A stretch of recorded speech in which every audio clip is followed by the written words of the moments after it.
Hello. So this is my third video on my channel. It's a super important one. I had kind of taken a break from making any videos because of everything that's going on. So this video is just basically to give more information on my circular abdominalplasty and my Fleur. So those of you that personally know me know that throughout this last year, I was able to lose 165 pounds and was left with a lot of excess skin. So I went to various doctors and tried to get opinion on how I should go about removing the skin, what surgery was best for me, and what would best suit me. So I went to various consultations, and of course here in the United States they were very, very expensive. They were a car expensive. So two quotes that I received were above 200,000. And then they give you like a discount and they say, oh well, you know, if you get this package, it'll be a lot less. If you get this done, it'll be a lot less. So I am from Texas, El Paso, and I went to El Paso Cosmetic Surgery, and there the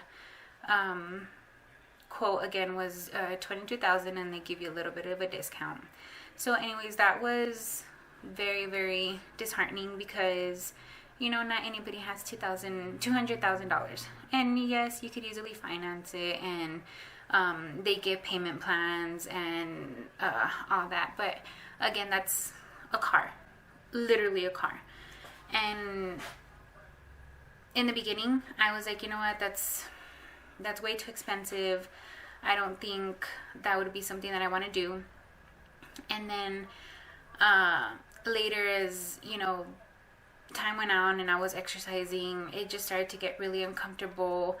And most people don't realize this, but you know, when you lose a certain amount of weight and you have excess skin, you know, hanging and what have you, it starts to smell. And I know a lot of people don't want to hear that, and it's like, oh, you're so gross, but it's reality. And you know, for me, I love to run, I love to exercise, so having to worry about, oh my god, I smell, somebody's gonna smell me, I'm very self-conscious about that. I have a very strong sense of smell, so I can smell people from long distances. So if I could smell myself, and you know, I'm sure there's gonna be somebody out there who has the same sense of smell as I do, and they could smell me, I mean, oh my god, I'll die. It is so embarrassing to me. So as time went on, you know, I was just kind of like, you know what, this is getting worse and worse. It smells really bad, and it bugs you. It really bugs you. It messes with your head. I was about to say a bad word. Anyways, it messes with your head, and it gets really hard to deal with it.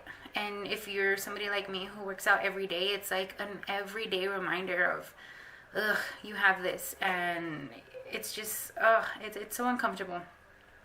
So I told my husband, like, you know what, let's just do it. Oh well, let's get a loan. Let's get the procedure done, and oh well, you know, we'll pay it off. We could do it. And he's like, okay. Luckily, I have the best husband in the world. He lets me do whatever I want. But it was just, you know, to that point where it's like, I don't care how much it costs. I'm just gonna do it. And as time went on, one of my ex-coworkers told me that her daughter was getting a procedure done in Mexico, in Juarez. Now, we've all heard horrible stories. We've seen people who come back botched. And you know, the thing is that it depends who you go with. You have to really do your research. If you don't do your research and you go to the first place and you expect to have this marvelous job, I mean, it's just not going to happen. It doesn't work that way. And a lot of these places go by referral. So a lot of people have been asking me where I got my work done and everything. And I was a little reluctant to give them information at first, only because, unfortunately, somebody from El Paso went to this location, and unfortunately she lost her life. I don't know the details. I don't know how it happened. I don't know any of that. And I would rather not get into it because, quite frankly, it's none of my business, and I'm nobody to opinionate on it, especially because I didn't know her personally. So, I've decided that I'm just going to tell people, and because a lot of people have been asking me, and then there's been a lot of questions as well, as far as, you know, I guess what doubts I had and how I feel about it now. And so anyways, there was this when place that I got recommended to go to. Two people that I know went there. So most of these places in Mexico, they don't have like websites, and if they do have websites, it's very like broad and generic. They don't really have before and after pictures. So anyways, this coworker of mine told me about it, and she showed me her after results, and then I went to go have an appointment, and the doctor seemed, you know, she knew exactly what she was talking about. I showed her, obviously she did the initial consultation. The consultation there is free. So let me tell y'all where I went. And again, a lot of people do not recommend this place because of what happened to this young lady, and it is very unfortunate, but all I can say is that I had a great experience. At first I was, again, very reluctant and very kind of like, you know, I'm not gonna go there. You know, how could I possibly go there if this poor lady, you know, passed away there? But there's many factors to why people pass away, and I can't opinionate as to what exactly happened to her, how it happened, whose fault it was. I can't say anything because there's a lot of factors in it. But anyways, I saw these two young ladies' results, and they're great. You know, I was amazed at their results and how quickly they recovered. So the place I went to is called RinoCenter. It's located in Ciudad, Juarez, Mexico, and we're in El Paso, so it's the border, and it's very close. My doctor who initially did the consultation and everything is Dr. Judith, and she's the one who, when I went for the consultation, she told me exactly what I was gonna need, how much it was gonna be, and basically with the price and how she presented herself and how the office was, how proper everything was, I was like, you know what, what's your next surgery date? And I told her, let's do it. Can I come tomorrow? You know, because it gets to a point where you're just so tired of seeing yourself, and you've worked so hard to get to the point where you're at, and then still have that mentality like, you know what, I'm fat. I'm still fat. I have all this excess skin. I'm still overweight according to the size charts and how you're supposed to be, what your body weight's supposed to be. So I was just kind of to the point where not that I didn't care, but I was willing to take that chance and say, you know what, let's just do it. Every surgery has its difficulties and I'm sorry, not difficulties, but you know, you run the risk. Every surgery has its risks, and everybody's body is different, and you know, it depends, and you have to take care of yourself before the surgery, after the surgery. And a lot of people are just like, oh, well, it was the surgeon's fault and it was this. No, you have a lot to do with it as well. You have to feed your body right. There's a lot of things that people do not even take into consideration. They want to live their life how they're continuing to live it, and like, oh, I'm going to go get liposuction because I can eat whatever I want, and then they'll just suck it out. It's not like that. You have to be healthy within to be healthy without, you know, outside. So I went to this place, and my surgeon was Dr. Juan Manuel Garcia de Leon. Super long, I know. And then again, the doctor who initially did all the consultation is Judith Hernandez, and she basically gave me all the instructions and everything as far as how I needed to take care of myself prior to the surgery and after. So I went to see her twice before the surgery, just to make sure that everything was okay. I did my lab work, and thankfully everything was okay. I didn't need to work on like any of my iron, nothing like that. Perfectly healthy. So I ended up going, and it was on a Sunday.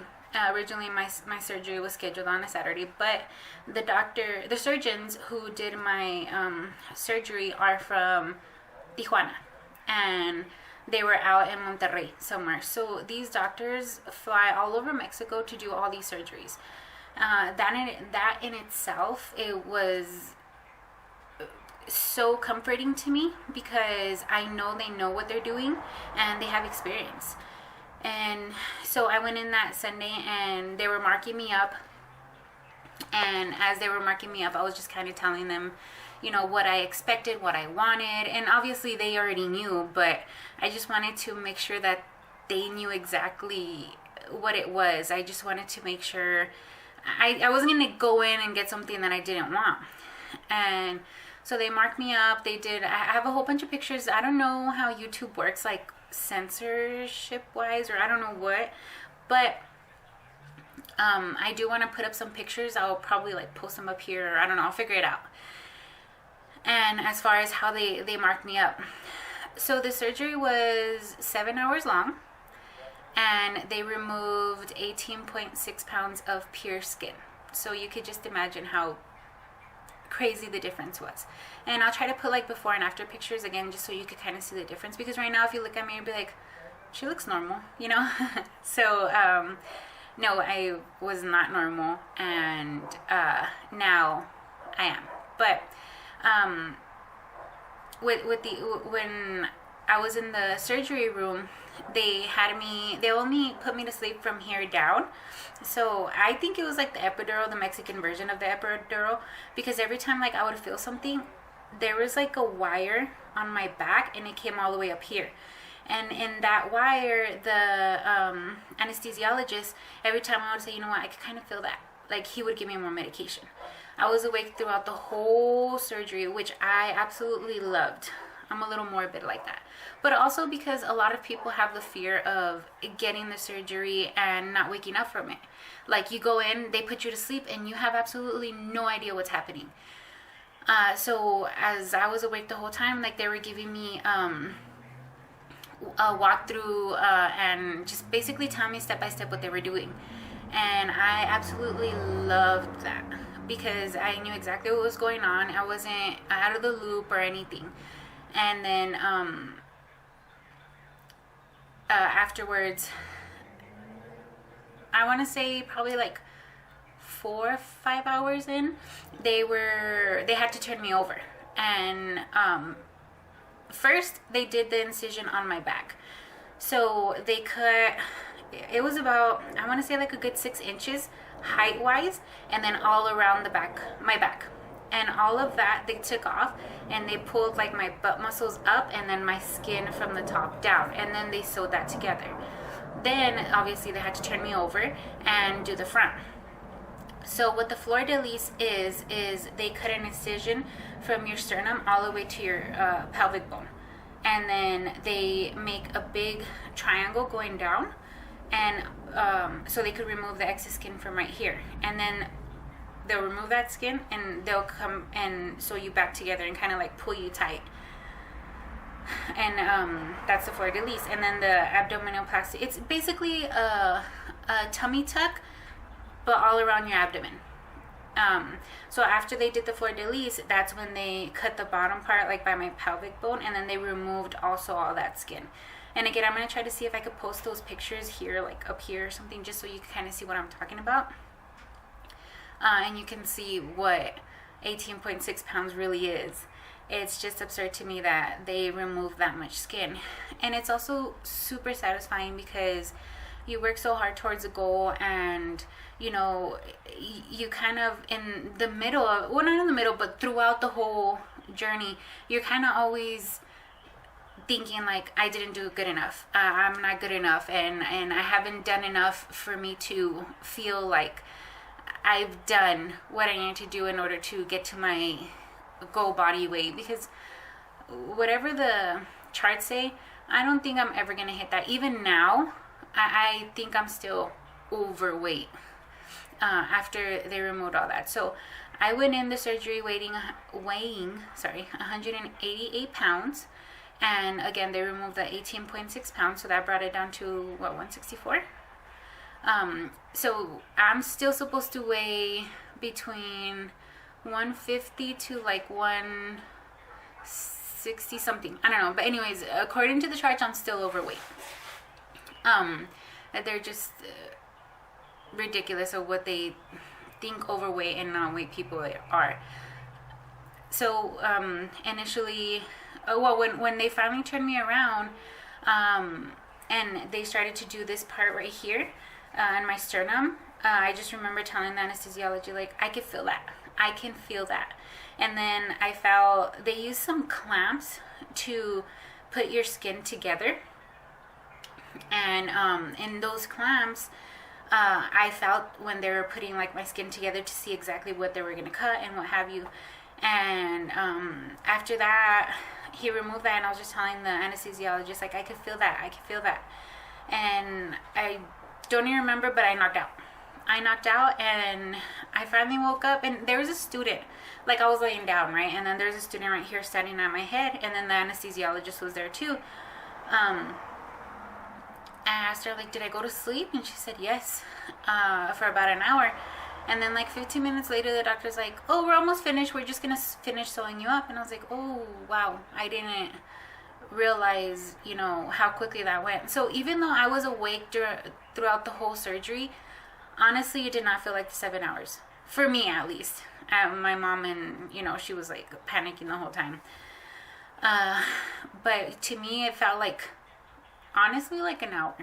It felt like an hour. I just remember them telling me they're going to turn me over. And then when they turned me over, I remember telling them, like, I could feel this. And then I knocked out. And then I woke up again. And then they tell me, like, oh, we're almost done. So it didn't even feel like that long. And they finally rolled me out of the surgery room. And then they put me in the recovery room. And I thought it was the funniest thing, which I'm pretty sure if she were to see this, she'd be like, oh, F you. That was not funny. But I guess because I was like on this like anesthesiology high, I don't know. But one of the surgical assistants was getting all the excess skin, and you could just see it was there on the table, like disgusting, And I asked her, like, what do you guys do with that? And she's like, we burn it. And I'm like, ugh, carnitas para el pueblo. But, sorry, my Mexican came out. Anyways, free pork.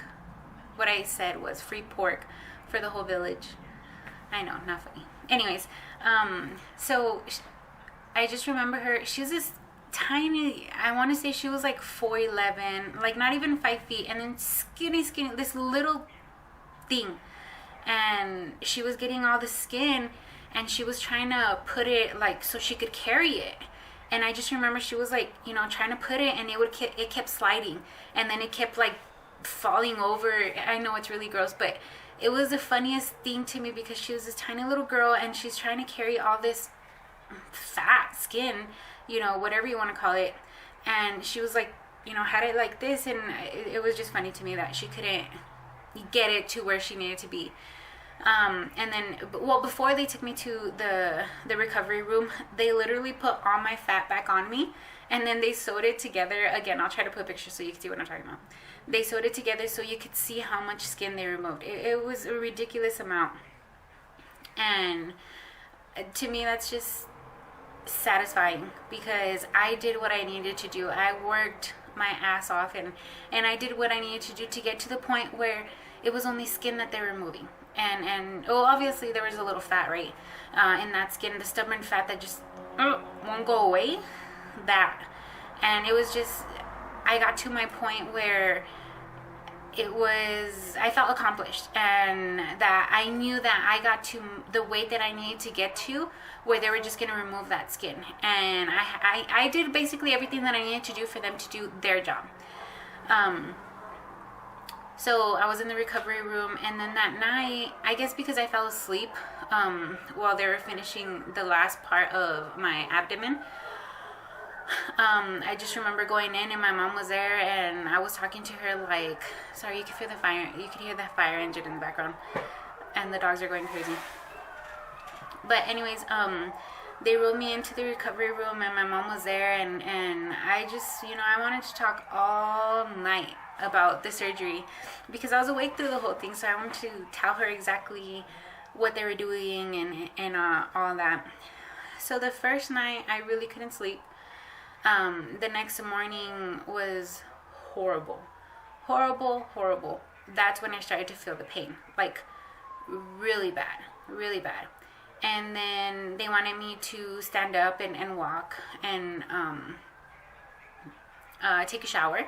In Mexico, it's different. I know here you're not supposed to shower right after a surgery, or at least that's what like the U.S. doctors are like. But in Mexico, their policies and the way they do things are completely different. So the next morning, they wanted me to start walking, which I'm okay with. It was the having to shower and stand up, and you just have surgery where they stapled all your skin back together, so you're standing up and then you're kind of hunched because you feel like if you stand up straight, you're gonna rip all your stitches and you're just gonna open up completely and your intestines are gonna fall out, and it feels ugly. It really does. So the first thing they did was they sat me down, and right when I sat down, oh my God, I thought I was gonna faint. I was so dizzy, and I just wanted to vomit, and I could not. It was so bad that I wanted to vomit, and I'm sorry, this is gross, but this is really what happens to your body. So I wanted to vomit and poop at the same time because I don't even know how or why that happens, but that was just my personal experience where, I was sitting down and they're like, okay, so you need to sit down for a good 10 minutes and then we're gonna go take you walking. But it was just bad. Like I could not. I really could not. I was so dizzy, so I'm like, I can't. So they let me lay back down, and then, I was dying because the whole day prior, I couldn't eat anything whatsoever. I couldn't drink anything, and the surgery was originally programmed for 2 p.m. But and I could have sworn this is what she said. I might be wrong, but I swear she said it. That I could drink all the water I want before the surgery. The only thing is I couldn't eat anything. So the whole day of the surgery, I hadn't eaten anything, but I was drinking a lot of water. So instead of my surgery being at 2, ended up being at 5 p.m. So that whole day I couldn't eat anything. And then they finally took me to the surgery room, and then I forgot about eating or whatever. But the next morning, they had me on a liquid diet. It was disgusting. I don't even know what they gave me, but it was not it. So I couldn't even eat that. And then I couldn't eat anything solid, so nobody could bring me anything. It wasn't until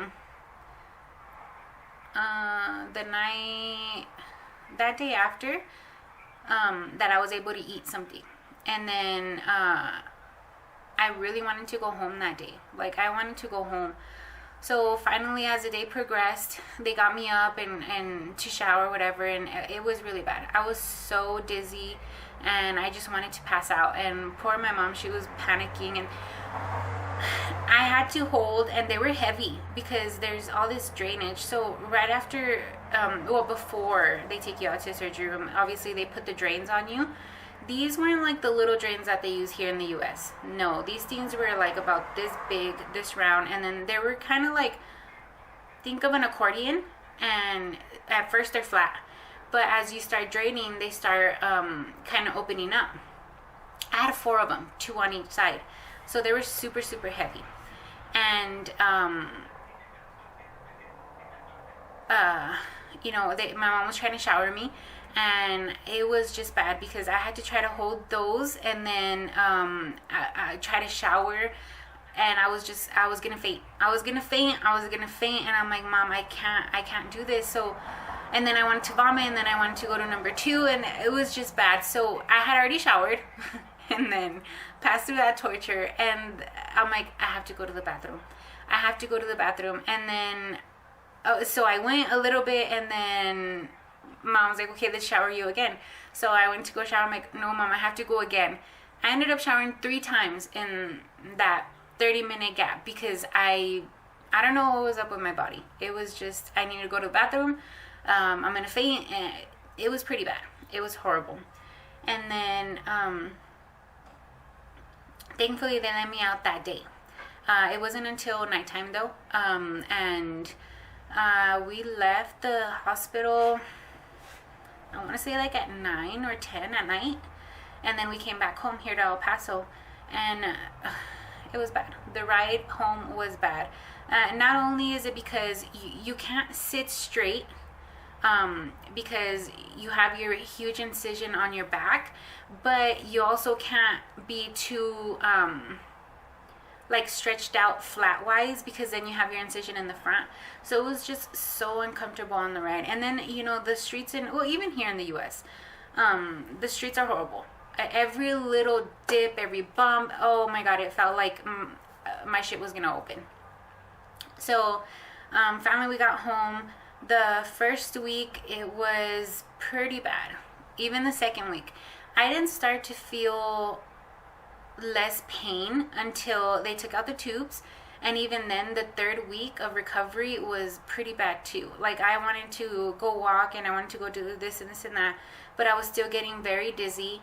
And then turned out that I became anemic, because within all that skin that they took off, that was a lot of blood that went with it. So the doctor's like, okay, I need to prescribe you some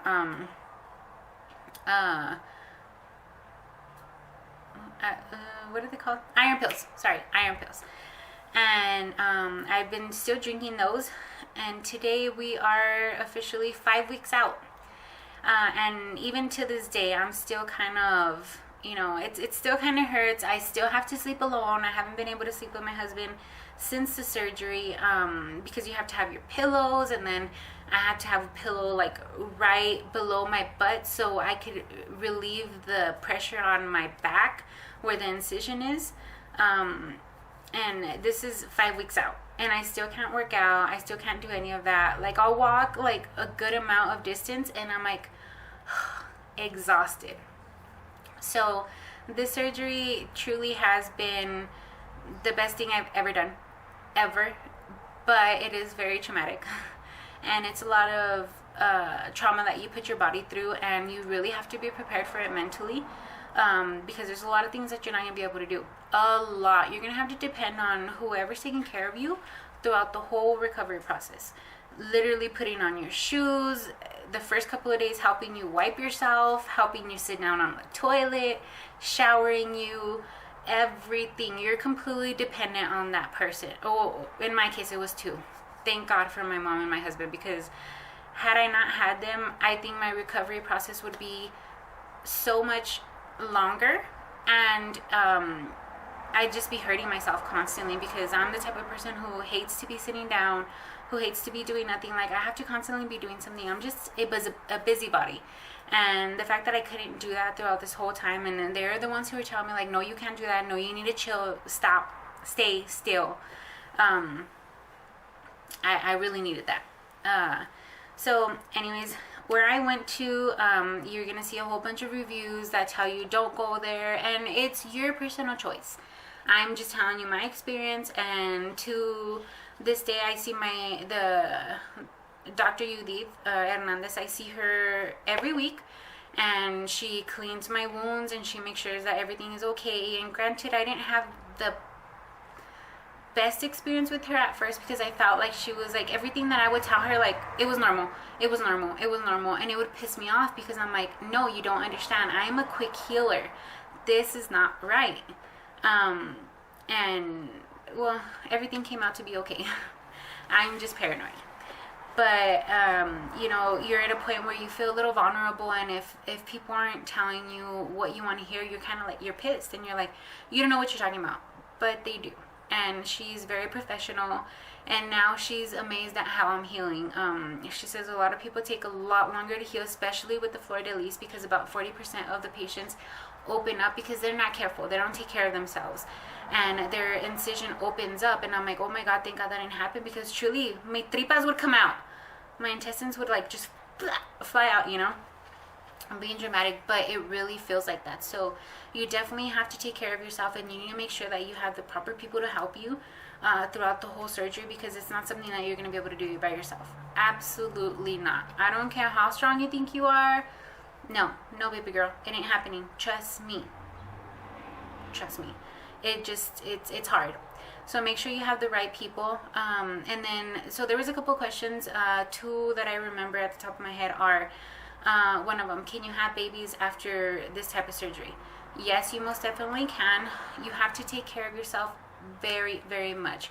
You can't gain more than the recommended 40 pounds, because if you do, that's when your skin starts to stretch a lot more. My doctor, personal experience, and she showed me her belly, you know, it's flat. She had a baby after she had her mommy tummy tuck and everything, and you can, minimal stretch marks, minimal. Everybody's body is different, but you can most definitely have babies after this surgery, although I would recommend you do not, because, or at least wait like 2 to 3 years, because the recovery on this is it's pretty bad. And I would just wait until your body can handle it, because it's a lot of recovery, and your body has to attach back to your muscles, because they pull up your skin. Literally, they pull up your skin, and you know, it no longer is attached to your muscles. So you need to give your body time to heal. So if you do decide to get the surgery and you do want kids, either have your kids first and then have the surgery, or give your body time to recover. Wait the 2 years. Really, wait the 2 years. And then another question was, again, who my doctors were, where I got the surgery. That was the most popular question. Where I got the surgery, and this is a place, RinoCenter. They're in Avenida Lopez, Mateos, in Ciudad, Juarez. And I'll put all her information in the details below. And so anyways, the last questions were how much I paid. Here in the States, it would have been anywhere from $18,000 to $25,000. In Juarez, Mexico, I paid $6,900 for circular abdominalplasty and Fleur. Now, I do have more work to be done, but with those two alone, I mean, that's nothing compared to what it was here.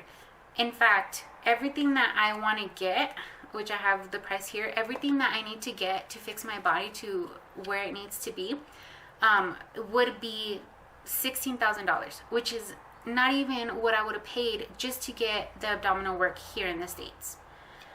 So again, it's your choice, your discretion. I'm just giving you my experience, where I went to. Don't tear me up. It's just where I went.